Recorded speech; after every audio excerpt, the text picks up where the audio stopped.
Iran is massacring its own people in the streets and pulling the plug so that the world cannot watch. Tens of thousands swept up, doctors warning of a catastrophic death toll, and a near-total internet blackout that turns mass violence into plausible deniability. And what does the international community do?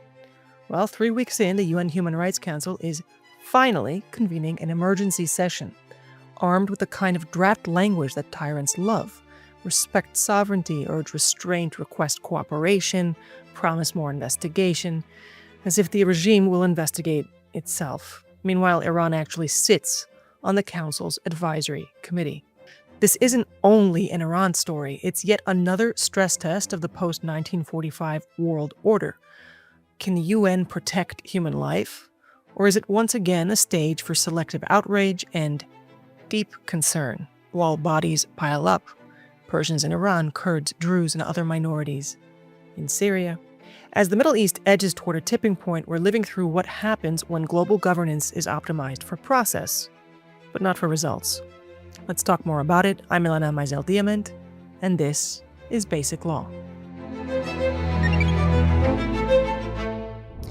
Now, the United Nations is a sprawling system today of organizations funded to the tune of tens of billions of dollars annually by world powers including the United States, the UK, China, Japan, and Germany. Its activities span the globe, from peacekeeping missions to development programs to drafting international norms, many of which member states ignore.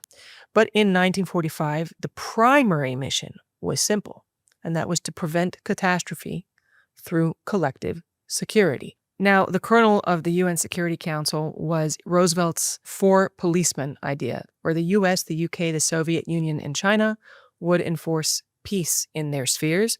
Churchill later pushed to include France, and the final structure was a Security Council with permanent and rotating members whose veto powers were meant to enforce peace, alongside a General Assembly giving every state an equal vote.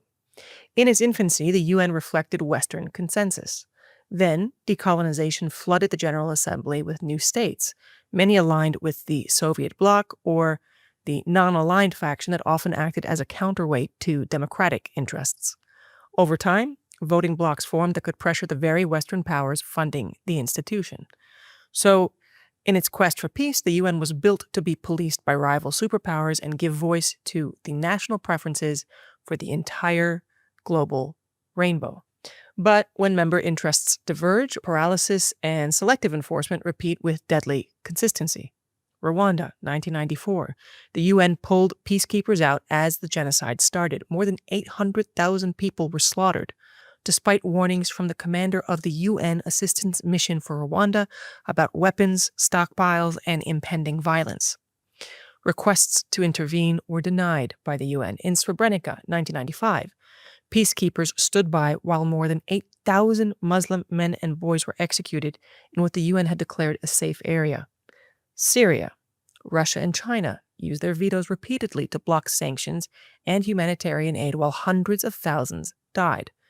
And on Iran specifically, there are dozens of General Assembly resolutions that have criticized the regime on the topic of human rights, including one just this past December, when its representative already sat on the Human Rights Council Advisory Committee.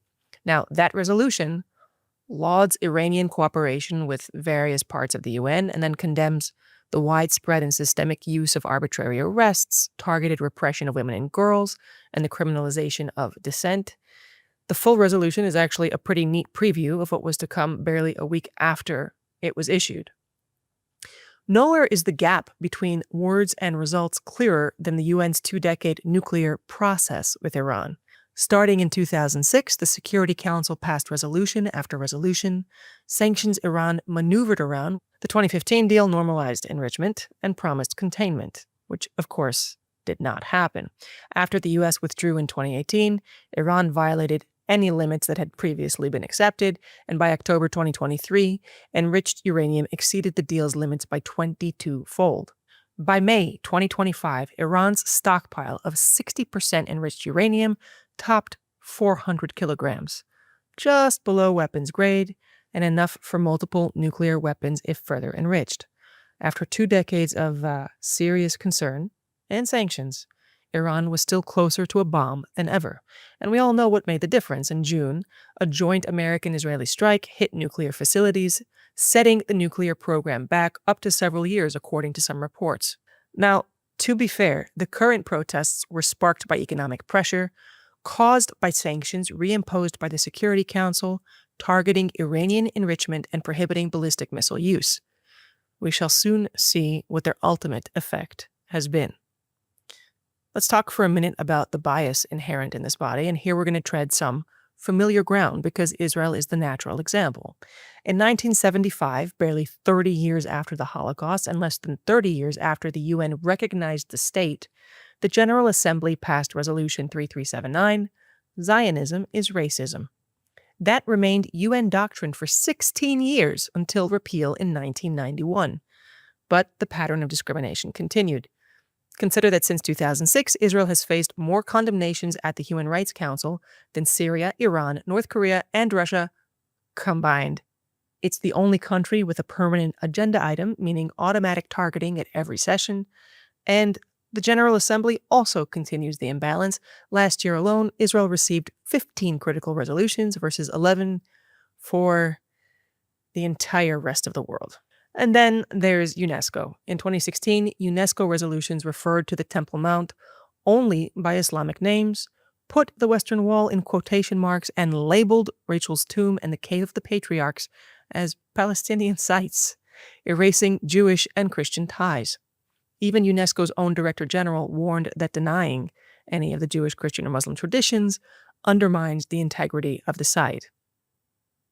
Okay. Something that Israelis often forget, though, is that this weaponization of the UN is actually a feature and not a bug. It extends well beyond Israel. In 2006, the old Human Rights Commission was so captured by dictatorships, Gaddafi's Libya actually chaired it, that the UN had to dissolve it and create the Human Rights Council. What's been the result? A body where countries rated not free or partly free by Freedom House hold significant representation. When asked to simply debate China's treatment of the Uyghurs in 2022, the council voted no. And while Iranians were being slaughtered, the UN's independent human rights experts, who have mandates to report on violations, largely stayed silent for weeks. And by the way, it's not that these experts can't act quickly. Within 2 days of Israel's September 2024 operation against Hezbollah operatives, 22 UN experts jointly condemned Israel. And 2 days after an Israeli strike sparked a fire in Gaza in May 2024, 52 UN experts demanded decisive international action. The reaction to the Maduro extradition was a matter of 4 days, I think. But it took over 2.5 weeks to say a truly meaningful word about thousands of Iranians being massacred in the streets.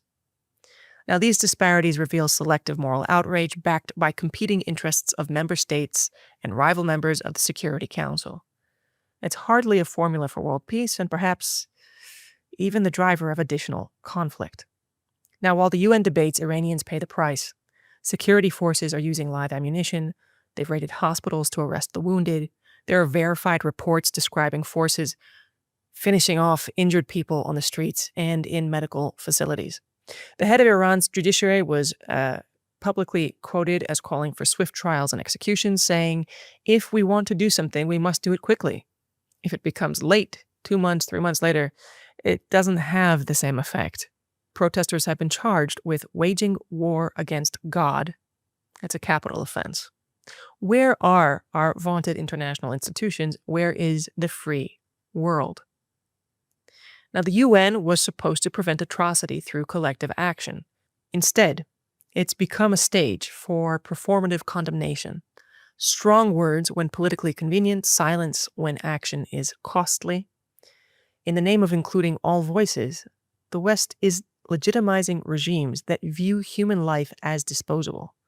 We've allowed the idea of a global community to become a shield for tyrants, and that harsh reality has become increasingly clear. Now, for better or worse, this month has given us more reasons to wonder about the future of this outdated and somewhat utopian global architecture. That's whether you're looking at the implications of bombastic adventures like the Maduro extradition, to a possible attempt to set up a rival to the UN through the Trump-led Gaza Board of Peace, to the symbolic but important message in Israel's razing of an old UNRWA compound in Jerusalem, a compound that housed an allegedly humanitarian organization whose resources and personnel were used repeatedly to support terrorism. Now, this is an issue that we'll continue to explore more fully in future shows. But for now, the Iranian people have risked everything to demand change. They deserve international support that matches their courage. They deserve more than words. As the Middle East balances on a knife's edge, and the international law regime faces mounting questions about its legitimacy and effectiveness, we need to be clear-eyed about what these institutions can and cannot do, and what adjustments and actions that demands from individual countries that want to put an end to this story of pain and evil. May the Iranian people soon get the world for which they are sacrificing.